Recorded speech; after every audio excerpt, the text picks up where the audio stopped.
যেই 12টা 1 মিনিটে নতুন বছরকে তুমি বরণ করেছো হে যুবক, তার 1 মিনিট আগেই তো একটি বছর পরিসমাপ্ত হয়েছে, বিদায় নিয়েছে।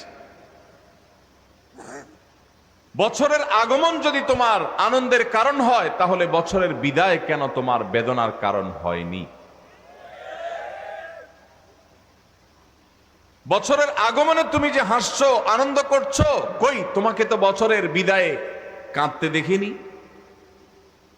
তোমার এই ইলজিক্যাল, তোমার এই অযৌক্তিক, তোমাদের এই হাস্যকর বাস্তবতা বিবর্জিত এই চেতনা, এই বিশ্বাস, এই কালচার, এই সংস্কৃতি, এটা এ মাটির নয়, এ মাটির মানুষের নয়। এখানকার মানুষের কালচার এবং সংস্কৃতির সাথে এই 31st নাইটের কোনো চুল পরিমাণ সম্পর্ক নাই।